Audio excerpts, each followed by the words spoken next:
Hey, it's Lee from colouringqueen.net, and today I thought we would colour in my Lady Spring colouring book, and as you can see I did the background off camera. Now this picture is from Karolina Kubikowska, and I thought I'd colour it in for my Things That Fly July colour along that's on over at Instagram at the moment. It's about to finish, but next month I'll have another one. I think it's Asia in August. Geez, I don't know, my memory's going bad. I hope you guys are having a good day today. So I thought today that I would tell you a story. It's that time of the month again where I tell you a story. Now this one actually relates to the picture. I think last month I didn't have one that related. I know I did at some stage. Geez, my memory is just getting worse and worse. I'm going to have to use my own search bar to see what I do and don't do. But anyway, the theme this month is things that fly, so I thought I would tell you a story about something that flies, and it's called a plane story. Yes, planes. So hopefully I will remember the story enough to be able to share it with you. If not, I hope you enjoy this rambling video. So the story takes place in 2006, and that seems like yesterday to me, but actually it was 15 years ago. I can't believe how fast time flies. But if you think back to 2006, the internet was in use, and we had eBay and all sorts of exciting things, but it certainly wasn't as big as it is nowadays. I think I had my first YouTube channel in 2007. I could be wrong. If I could remember the login details, I could check that. But it was a long time ago, but it just seems like yesterday. Anyway, for my plane story, this one relates to eBay and the sale of a plane. So we have Dr. Vin Thomas, and he was a radiographer from Albury, which is where I grew up on the Victorian and New South Wales border. And I remember always seeing Dr. Thomas's rooms when I was, a kid, and he'd go past all the doctor's surgeries that were all sort of in a row down one street. But I never thought I'd be reading about him in a law case, many years later. Or he would be the star of a law case. So he actually had a very rare 1946 World War II Wirraway Australian warbird aircraft plane. So to me it's just a plane, but that sounds pretty special, especially from that era. And he decided to sell it on eBay. So it's believed that there are only 5 of these planes still flying. So he popped it on eBay with a reserve of $150,000, which back in 2006, that was a significant amount of money. And he listed it for a 10-day auction from 15th of August 2006 to 25th of August 2006, finishing at 7:31 p.m. And the Wirraway had a description in the listing. It was described as manufactured in 1944, flown by the RAAF in a non-combat role. It was restored in 1986, and the seller would arrange for a local pickup only. No postage on the plane. This was not a model plane, this was a real plane. And it goes on to explain in the listing that it was always hangared. It was one of the very few remaining flying Wirraways in existence. It was an exclusive type of plane, comparable to a Harvard plane, which to me that was a university, not a plane, but if you know about planes, I guess it makes sense. It had new fabric, it was ready to paint, refurbished interior, and it had been featured in numerous articles and books. And the listing also said that the history was known of it since it was new. So they had like a logbook type thing where they could trace back the pedigree of this plane. So during the auction, there was a number of messages and phone calls with a potential buyer, Peter Smythe, who was wanting to put the plane in a museum. Now, Peter is a very cluey guy. He's an ex-federal investigator, and he was also a whistleblower. He brought about a lot of change and brought attention to several matters in Australia, and he's also an author as well, I believe. So Peter was pretty cluey. So on the 23rd of August, before the auction had ended, Peter and Vin had a telephone conversation, and this phone conversation's a bit in dispute between them, but the guts of it was that Peter told him he was interested in buying, and if he was the winning bidder, in accordance with the description on the eBay website, would he be happy to accept a $10,000 deposit to be paid within 7 days at the end of the auction. So normally you would have a 10% deposit, which would be $15,000 on 150, but he was wanting to put down a lower amount. Now Vin said he was happy with that, and according to Mr. Smythe's version of the facts, and he was happy to negotiate a time frame for the finalisation of the payment. But he did say that he had had another offer from Queensland, and they had expressed interest in purchasing the aircraft for $220,000, and he said he would like to actually get $250,000 for the aircraft. And Peter said, well, we'll see how the auction goes, and if I'm still interested, I will place a bid. So it is in dispute, when the balance of the payment was meant to be made, but you get the kind of gist of what they were doing. They also had another communication where Vin told him where he could check the maintenance of the plane, if he could contact an engineer in Albury, and it would give him details on the maintenance and etc. Anyway, the plane was ultimately won by Peter for $150,000. And remember, that was the reserve price that Vin had put on the plane. And he had a bid, just one, prior to the end of the auction, just 20 seconds before. So both parties got the notification from eBay that Mr. Smythe had won the Wirraway, and both parties were registered users on the platform, so they knew that they had to abide by eBay's terms and conditions. So on the 25th, Peter wrote to Vin and he said, "Hi Vin, as per our telephone conversation on Thursday, I'll arrange a $10,000 deposit to be paid to you within 7 days of the end of the auction, and the final outstanding amount of $140,000 to be paid within 6 weeks. I'd like to say thanks for giving me the opportunity to purchase this wonderful piece of Australian aviation and look forward to meeting you in the near future." And on the 26th of August, the next day, he sent a copy of the email he'd received from eBay confirming that he was the highest bidder and that he needed to pay for the plane.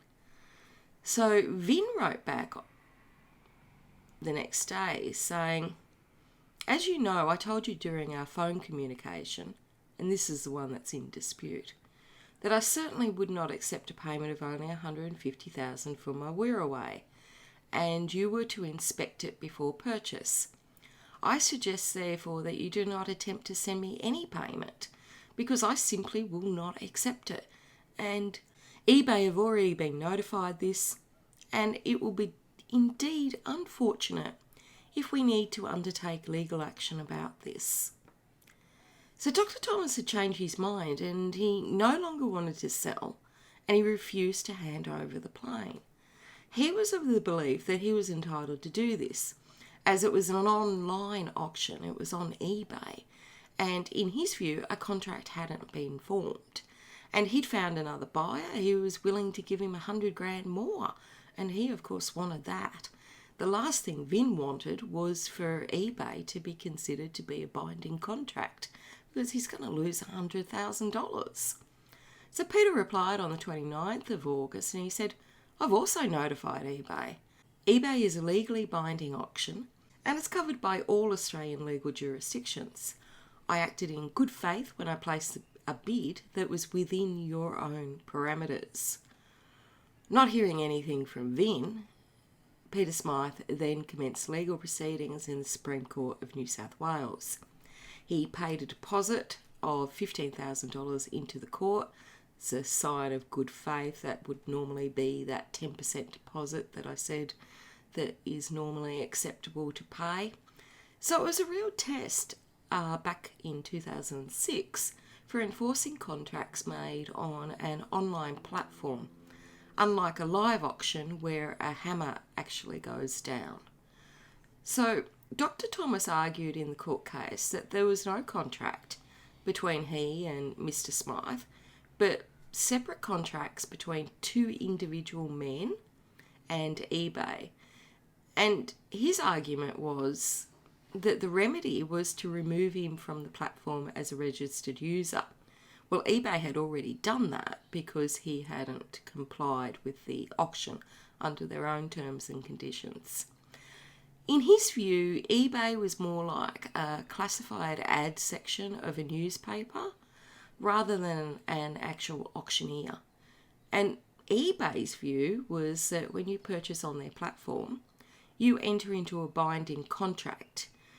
In most cases, not for real estate, because real estate generally requires certain formalities to be met in order for a property transaction to be binding. But for most goods that you would purchase on eBay, excepting real estate, you enter into a binding contract. So the court, first of all, found that Peter Smythe was a very good witness. They accepted his version of that phone call that was held between the two of them before the end of the auction. And he also had some better evidence from the court's point of view to back up his version of events. First of all, he had a contemporaneous note of his conversation. And a contemporaneous note is just a fancy pants way of saying he wrote a note at the same time as he had that telephone call. And that authenticity of the note wasn't challenged. And his evidence that he gave in court was very consistent with what was in the note. He also came across quite well in court, and being an ex-federal police investigator, he's probably used to appearing in court. It can be a nerve-wracking experience if you're not used to it. And his manner and demeanour and what he was saying, the court felt that his version of events was far more acceptable and correct as in what happened. The only thing that they didn't really agree on was that further 6 weeks to pay the balance of the amount of the plane, but on the whole they thought his evidence was much better.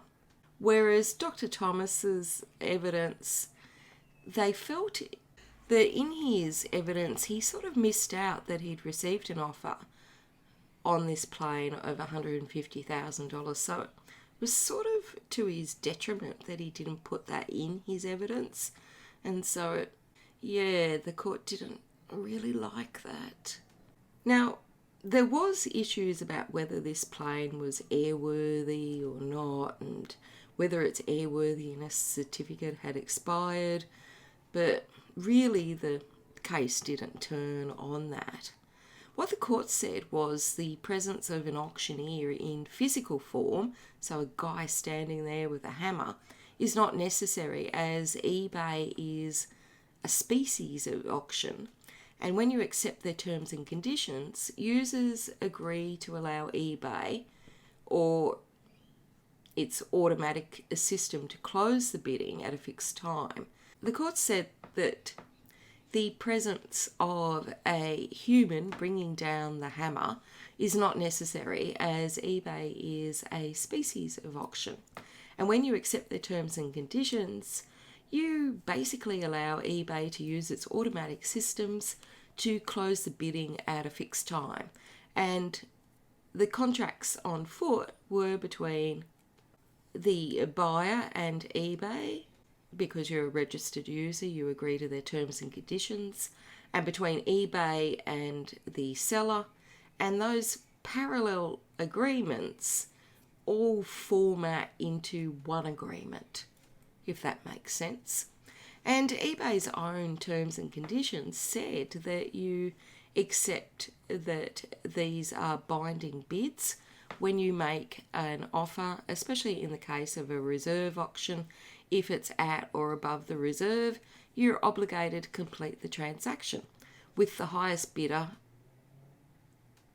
on the item's completion, unless there's some sort of exception under eBay's terms and conditions.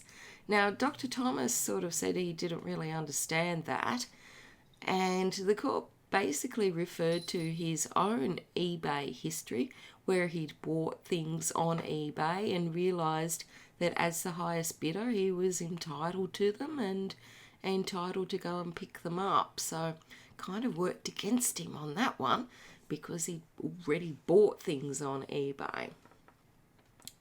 So the court basically said that when you buy something on eBay, and so basically the court said that Dr. Thomas needs to hand over the plane. Now, when you go to court, you're entitled to a few different things, and the thing that most people want is money. But what would be the correct amount of money for the purchaser? Like, how would you work that out?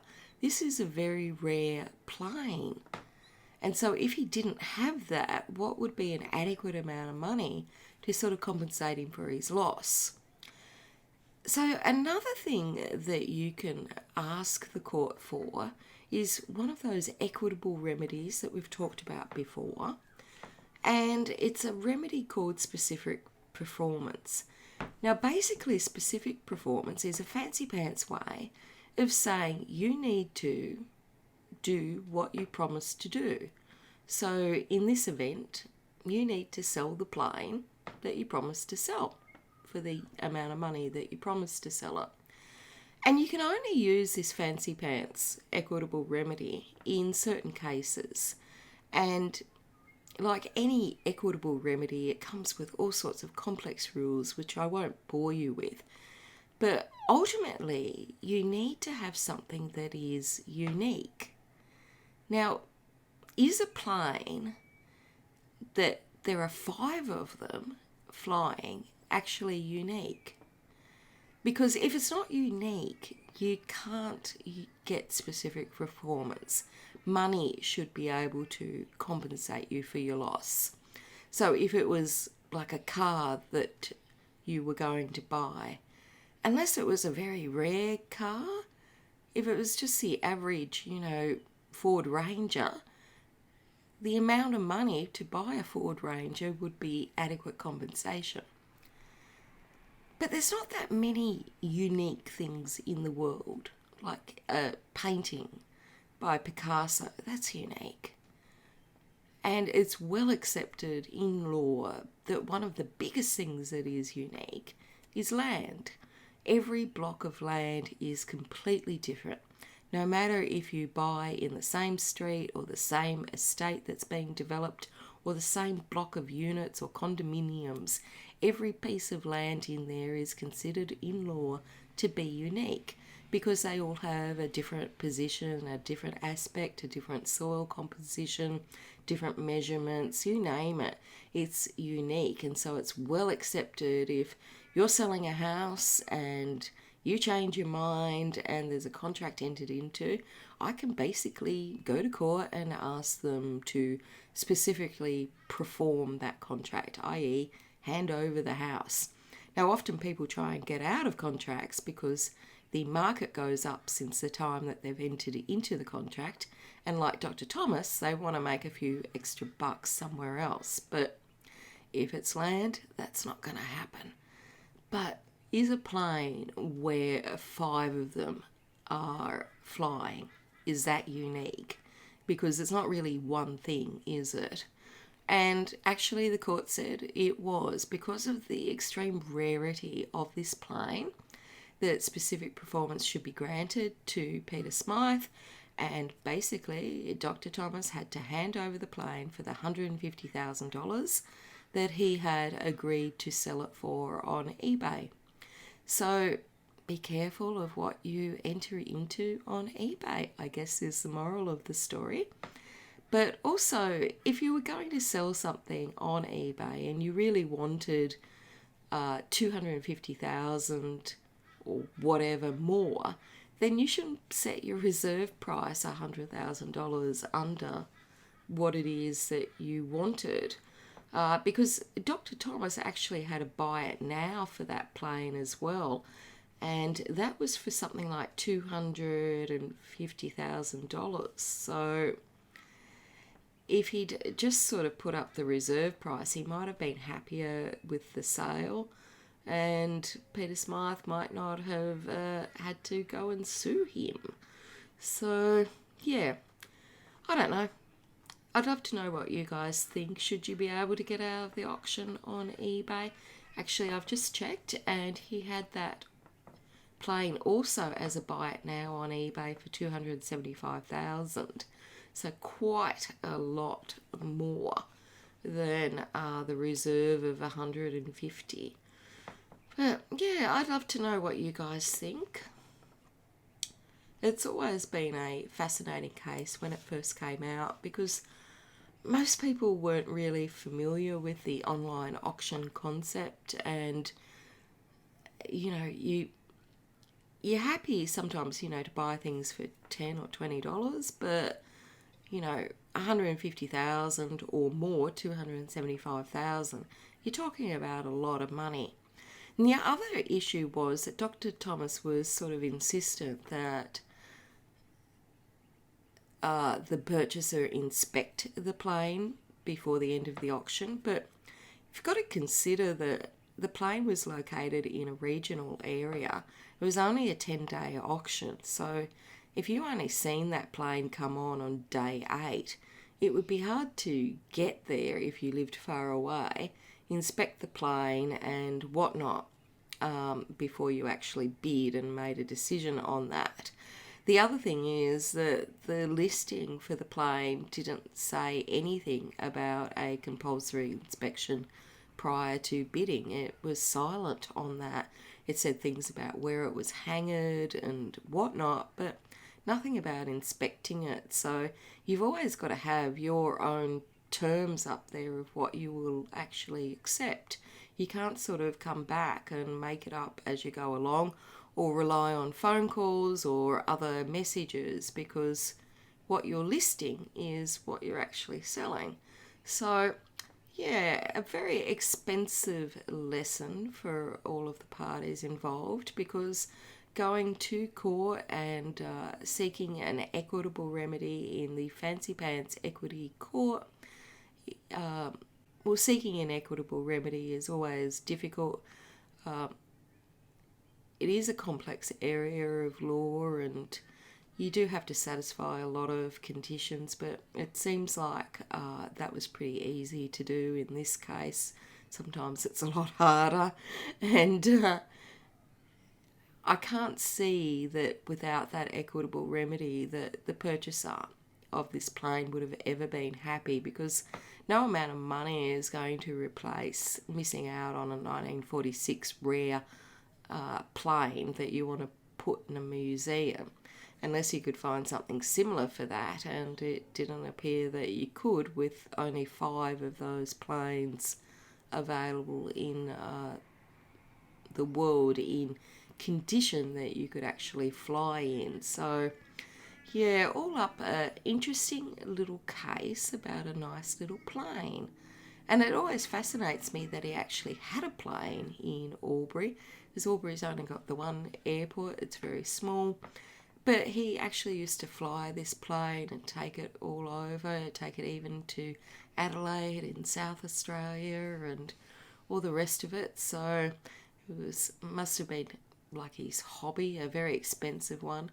having a plane I think would be more expensive than having a boat, which I always think of as quite expensive when you've got fees to moor them and all the rest of it. I know nothing about boats. All I know is that David always wants one, and I'm always the one saying, no, go hire one for a day if you feel like it. But otherwise we're not buying one. It'll just sit in the driveway for years before you take it out. But yeah, I wonder if you guys remember eBay back in the day, like back when it first came out. I don't know if many people use eBay now as they used to, because Facebook Marketplace is so cheap. I know I'm always buying stuff on there, and David's always using my Facebook account to buy stuff on there because he doesn't have social media. But when eBay first came out, David was on there all the time. He was always buying things, always looking at auctions. He would sometimes ring me up if I was home, and he'd have me, put in a last minute bid for something that he wanted on an auction. But now he never uses it, and I'm fascinated if other people still use it, because it seems to have really declined, and Facebook Marketplace seems to have really picked up the slack. And I guess if you're selling stuff, Facebook Marketplace is free, so why not? I'm sure Facebook only introduced Marketplace so that you would stay on their platform longer, because if you stay on there longer, then you're using their platform more, and it puts up their user count and their share price and makes it a more valuable commodity. If you satisfy people and they never need to leave, they can play games, they can search for stuff, they can message people. It all makes the bottom line for Marky so much better, whereas eBay never had any of those sort of social options. So I'd be interested to know if you guys still use eBay and if you use Facebook or not. I've been colouring this while we've been talking, so I have got a bit distracted and forgotten to tell you about what colours I used and whatnot. And as I said, my memory is just really, really going. So I've used the Scholar colour pencils, and I've just basically used all the red ones on this flower and then popped in a bit of black. And then I've basically used most of the green ones for the leaves and most of the brown and orange ones for the bird lady. But I think she's quite pretty, and I'm sort of not used to colouring Karolina's artwork with pencils, so I don't know if I made the right choice using the Scholars. There's not that many colours. There's only 60 in this set, and I think I've lost a couple, or they're lying around on the floor somewhere. Or the other day I was Buddy sleeps under my feet while we're doing these videos, and there was a couple of my Prismacolor pencils chewed to pieces. Oh, unbelievable. That dog is a goat. He eats everything. So now I have to go and buy a few more orange Prismacolor pencils because the dog ate my pencils. So he ate something else the other day. Oh, David, because he's in construction, he uses a lot of earplugs, and they're always lying around. I mean, we do keep things up high, and I put things in little boxes, etc., so they're not loose. But I don't know how he got these, but David found earplugs in Buddy's poop the other day. So that dog will eat anything. It's just unbelievable. So I'm going to finish off the rest of this gorgeous picture offline. As many of you may know, I've got a sprained wrist at the moment on my left hand, and for some reason it still pains even though I'm using my right hand to do the picture. But so I'm going to finish it off off screen, and I will be back in a minute to show you how it turned out. Now I was thinking about popping in some white Posca or some silver or some glitter, but I'm just not ready to make that commitment to the picture. Maybe later. Anyway, I hope you guys have a great week, and this is my finished picture. Until next time, stay safe and happy colouring.